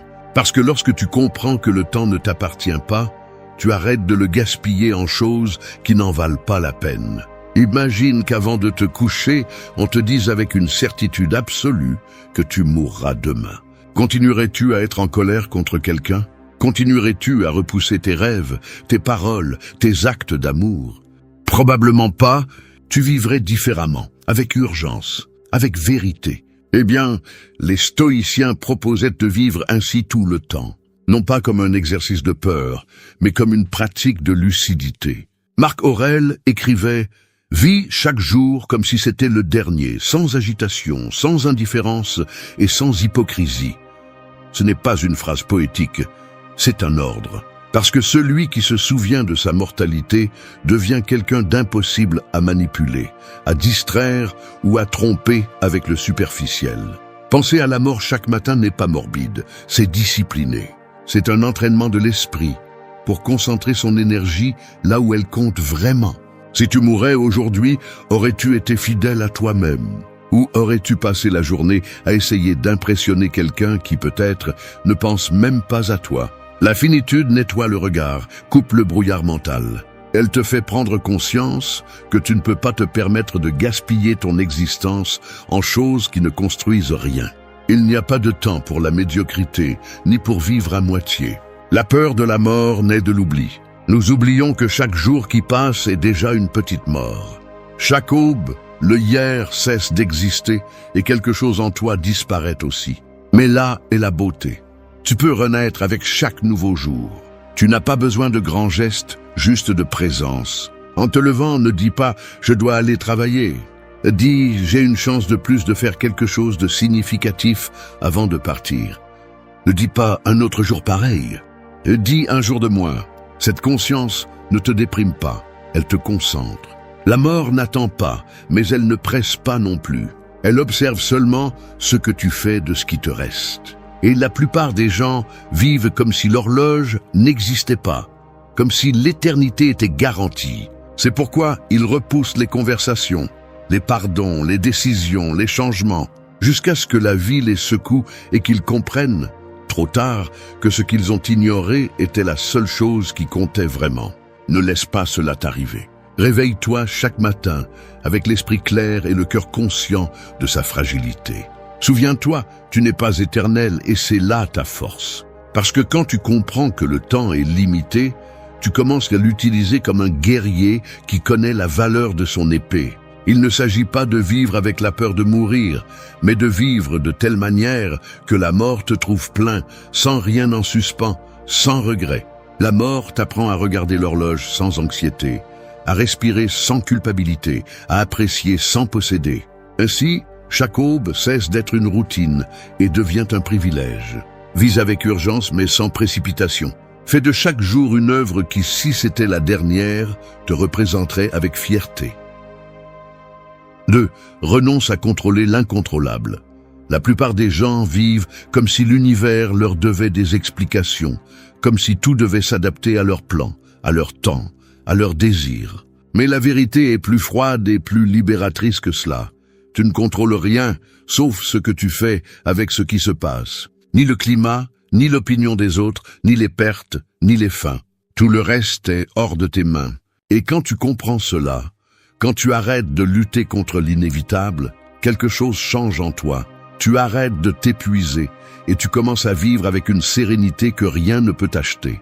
Le contrôle est une illusion créée par l'ego pour se sentir en sécurité.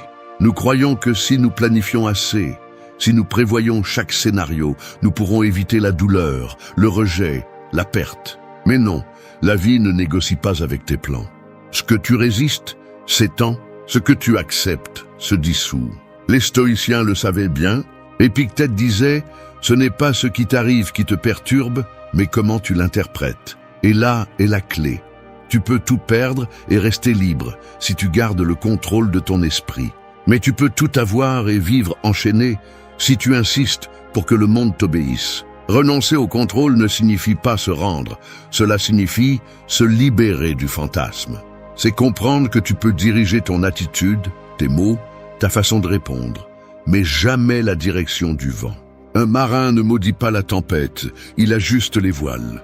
C'est ainsi qu'il faut agir quand on vit avec sagesse, non pas en cherchant à dominer le chaos, mais en coulant à l'intérieur de lui avec tempérance et fermeté.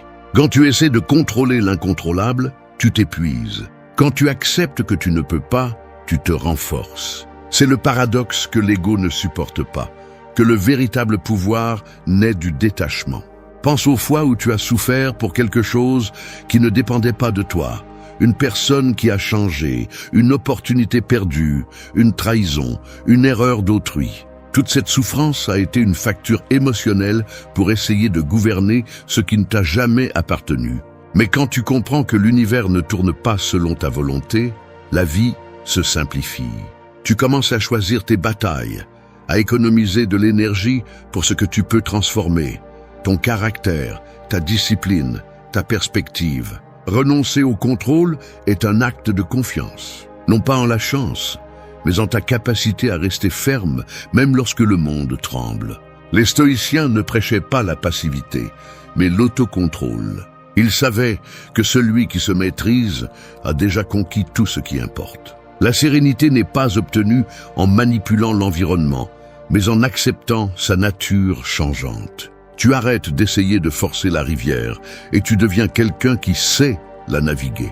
Le contrôle absolu est la racine de la souffrance moderne. Nous voulons contrôler comment on nous voit, comment on nous aime, comment on se souvient de nous. Nous sommes obsédés par l'idée de projeter une image, de prouver que tout est sous contrôle. Mais plus tu essaies de le prouver, plus tu perds la paix. La véritable liberté arrive quand tu peux regarder le chaos et dire « Je ne comprends pas, mais je suis calme ».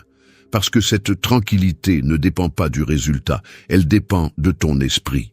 Laisse le monde être comme il est. Ne lutte pas contre la pluie.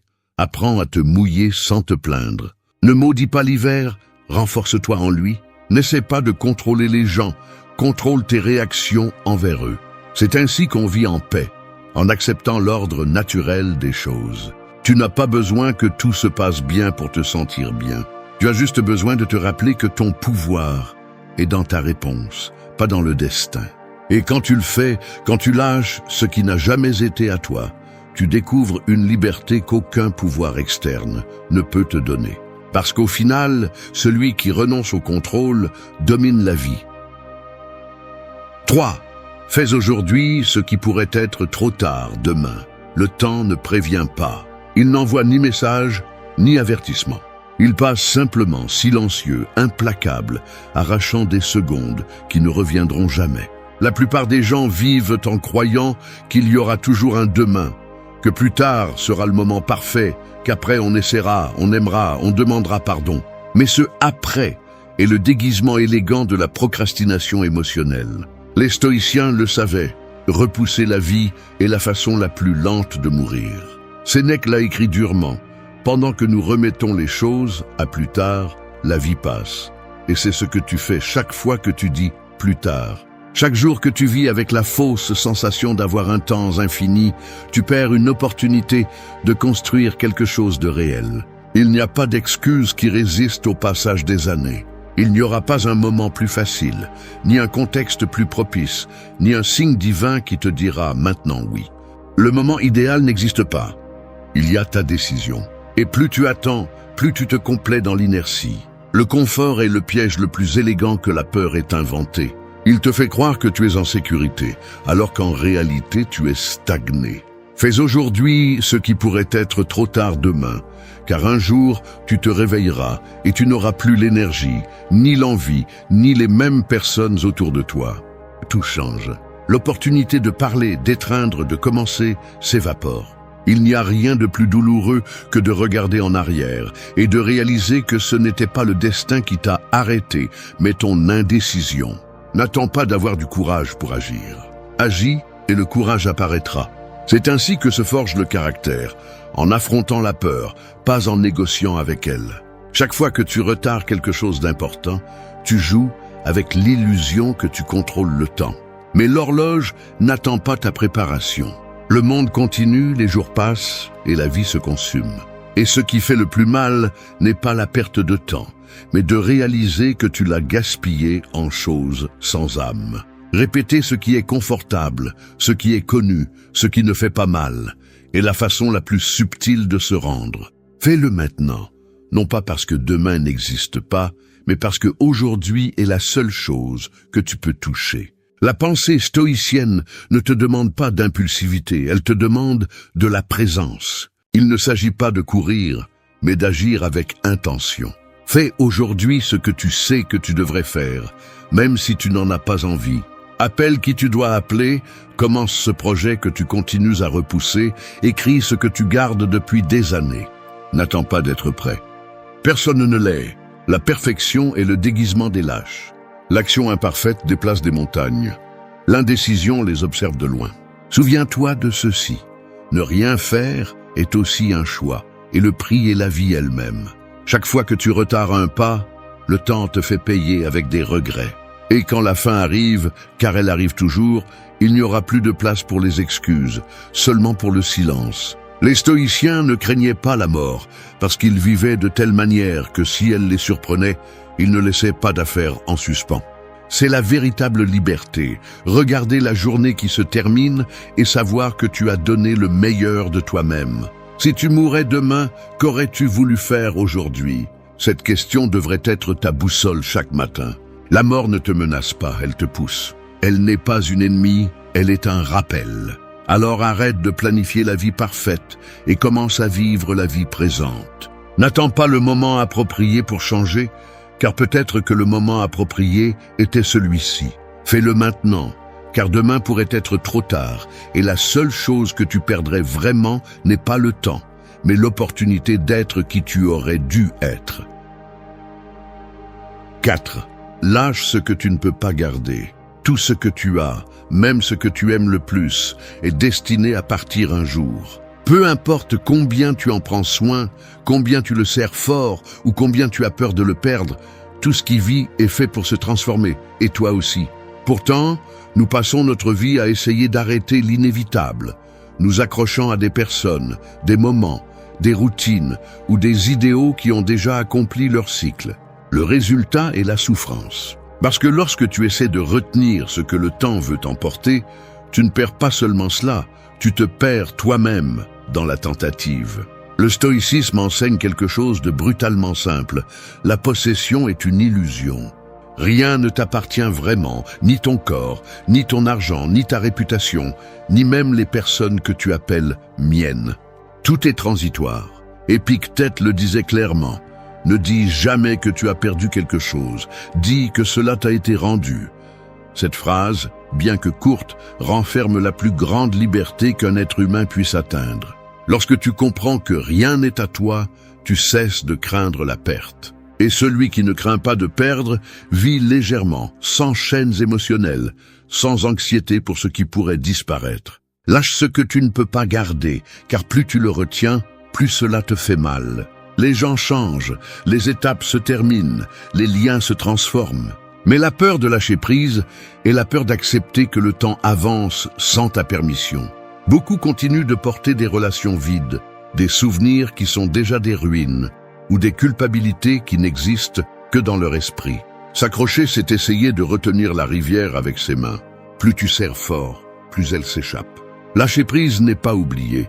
C'est comprendre que ce qui a été vécu a déjà rempli sa fonction et que ta tâche maintenant est d'avancer sans ressentiment.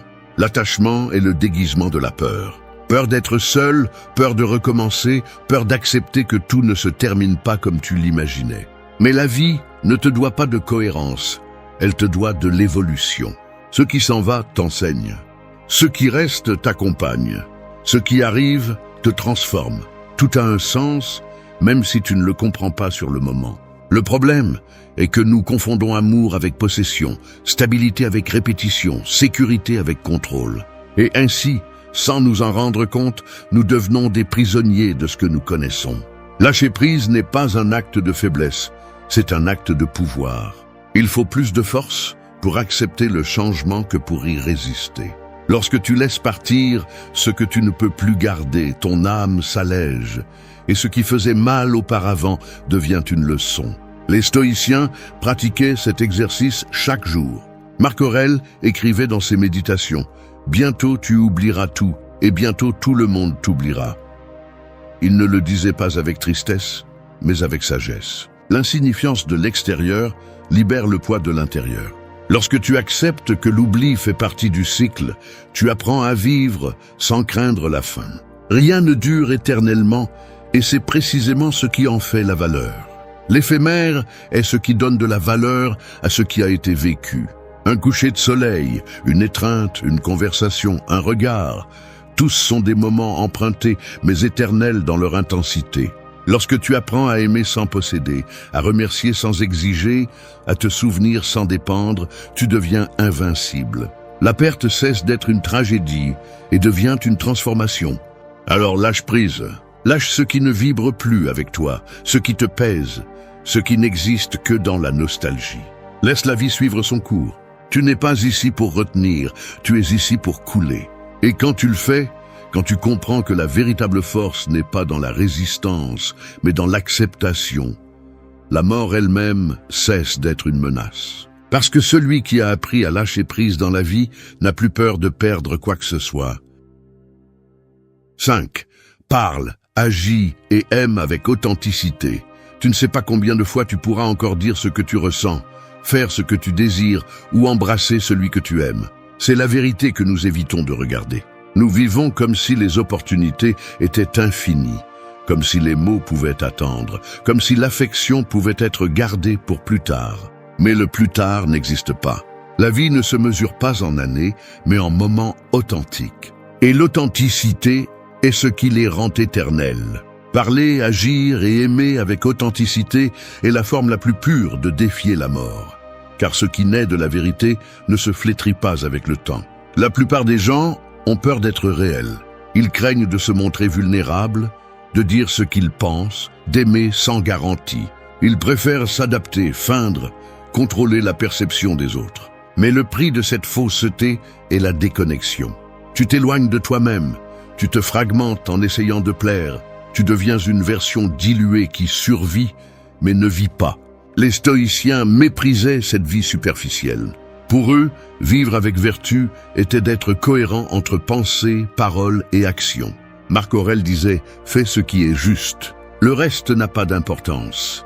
Et ce n'a pas d'importance englobe tout, le jugement, la critique, la peur. Parler avec authenticité ne signifie pas dire tout ce que tu penses, mais parler à partir de la vérité, sans fioriture ni masque. C'est oser dire non quand tout le monde s'attend à ce que tu dises oui.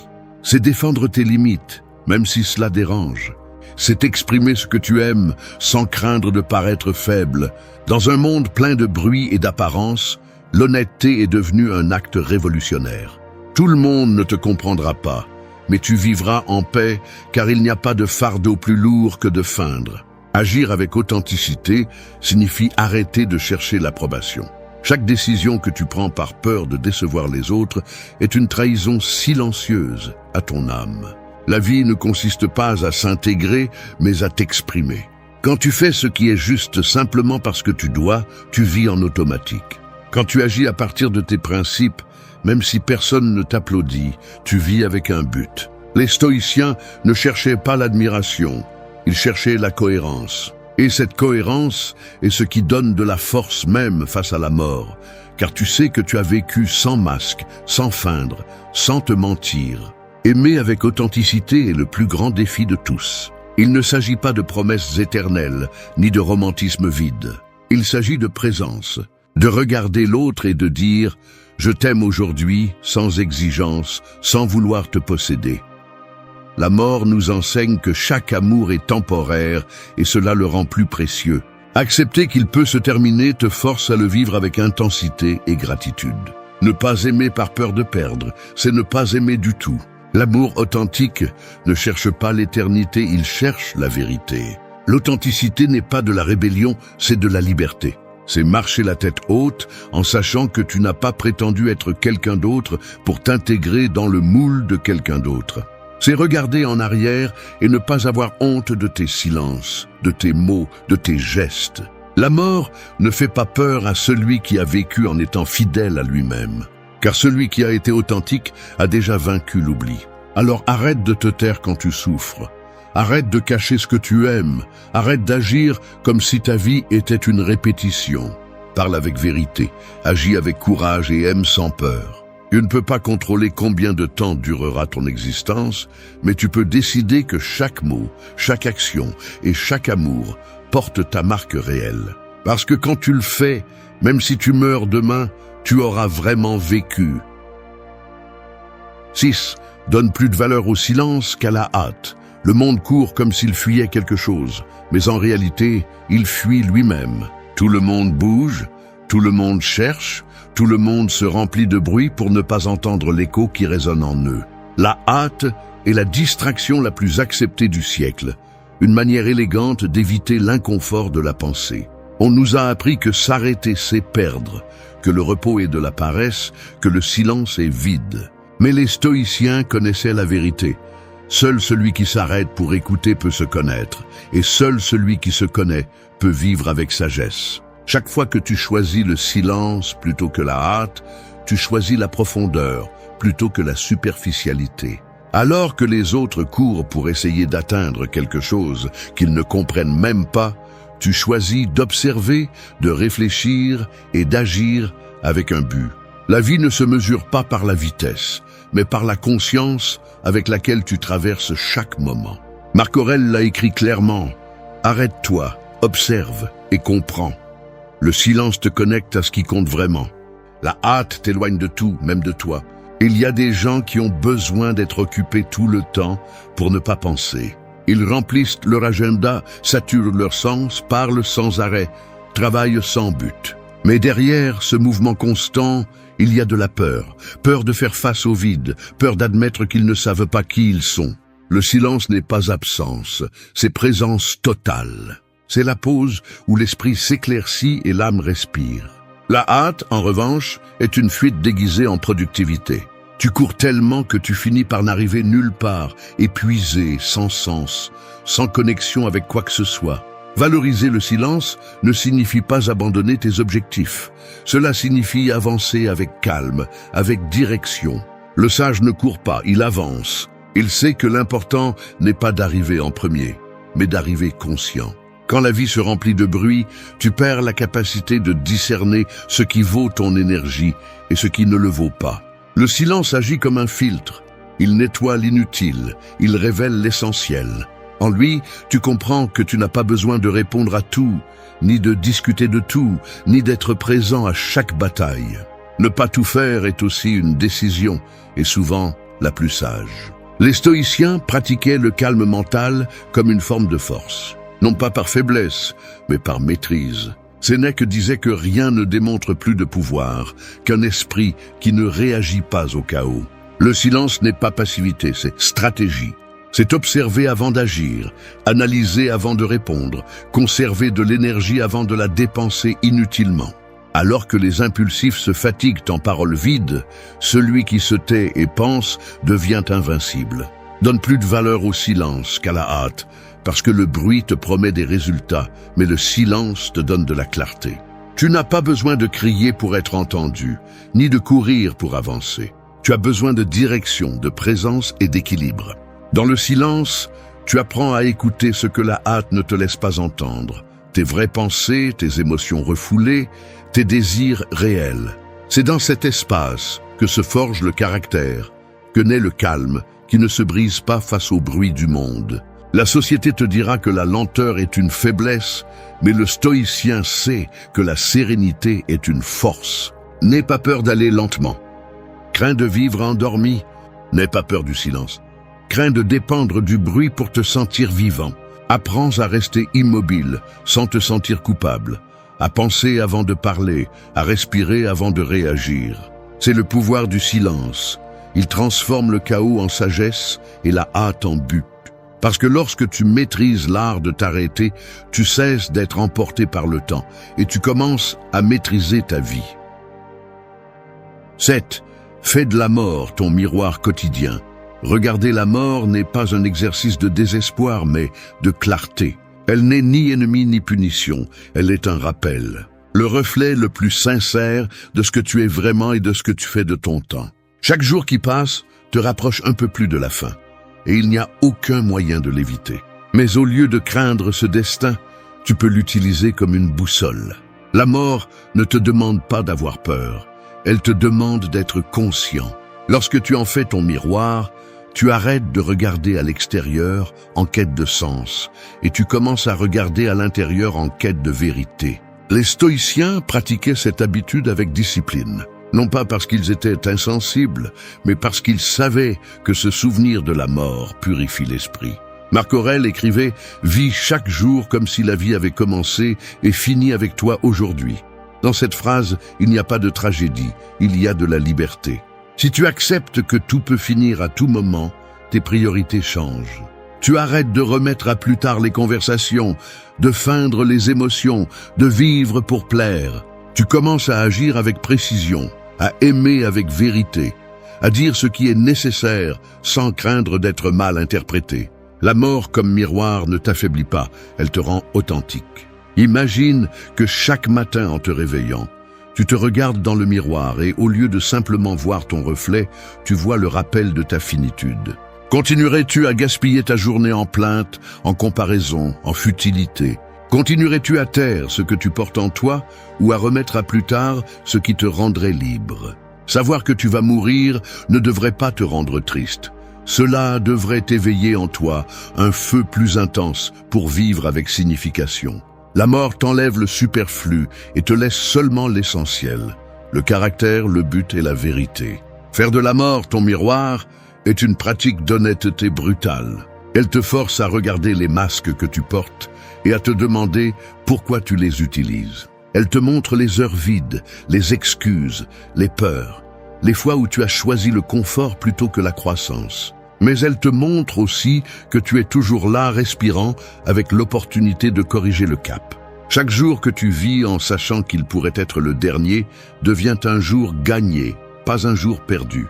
Ce n'est pas du pessimisme, c'est de la précision existentielle. Celui qui craint la mort craint la vie, et celui qui apprend à vivre avec elle trouve une paix que les autres ne comprennent pas. Ce n'est pas de la résignation, c'est de la maîtrise. Savoir que tu vas mourir te rend sélectif. Tu ne donnes pas ton énergie à ce qui ne te nourrit pas. Tu ne te disputes pas pour des futilités. Tu ne gaspilles pas ta vie dans des guerres insignifiantes. Tu apprends à dire « cela ne vaut pas mon temps ». Et dans cette simple phrase, il y a plus de sagesse que dans 1000 discours. Chaque soir, avant de t'endormir, imagine que tu ne te réveilleras pas demain. Non pas comme un jeu morbide, mais comme un entraînement à la lucidité.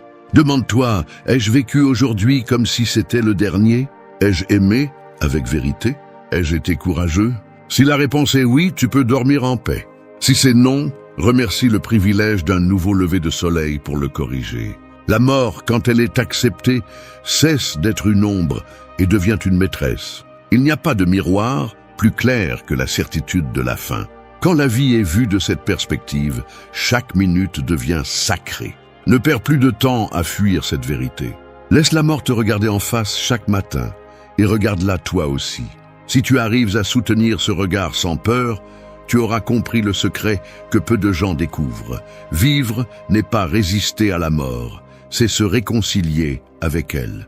Ce n'est qu'alors que chaque jour cesse d'être une répétition et devient un cadeau conscient. 8. Vis légèrement mais en profondeur. Porter trop de choses est le moyen le plus sûr de mourir prématurément. Je ne parle pas seulement du poids physique, mais aussi du poids émotionnel, mental, celui qui ne se voit pas, mais qui écrase l'âme. Nous vivons en accumulant des choses, des culpabilités, des attentes, des histoires qui ont déjà expiré. Nous marchons dans la vie avec des sacs à dos remplis de passé et d'anxiété pour l'avenir, et nous nous demandons pourquoi nous sommes si épuisés. Mais la vérité est que la légèreté ne se trouve pas en fuyant le monde, mais en apprenant à ne pas s'y accrocher. Vivre légèrement, ce n'est pas vivre superficiellement, c'est vivre avec conscience. C'est savoir ce qui vaut la peine d'être porté et ce qui ne fait que voler de l'énergie. C'est comprendre que la vie n'exige pas autant que tu le penses. Ce qui te pèse, ce ne sont pas les circonstances, ce sont les attachements. Les stoïciens le répétaient encore et encore. La liberté ne s'obtient pas en accumulant, mais en lâchant prise. Marc Aurèle l'a écrit avec crudité et beauté. Les choses ne te touchent pas.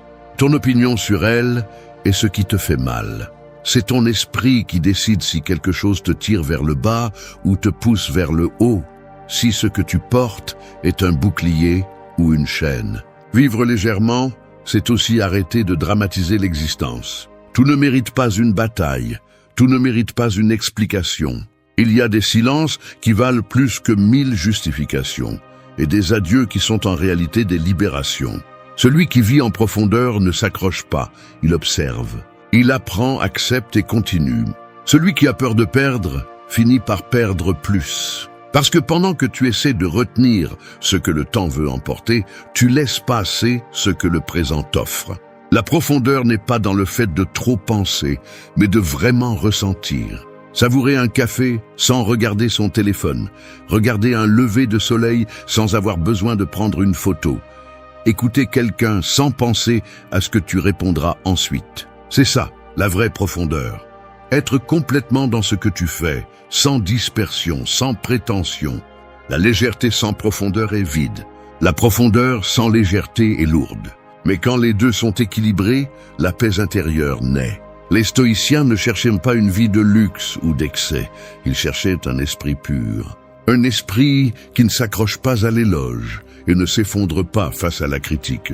Un esprit qui n'a pas besoin d'avoir raison, seulement d'être cohérent. C'est la légèreté dont l'âme a besoin, non pas celle de la négligence, mais celle de la maîtrise. Vivre légèrement ne signifie pas manquer d'engagement, mais vivre sans esclavage mental.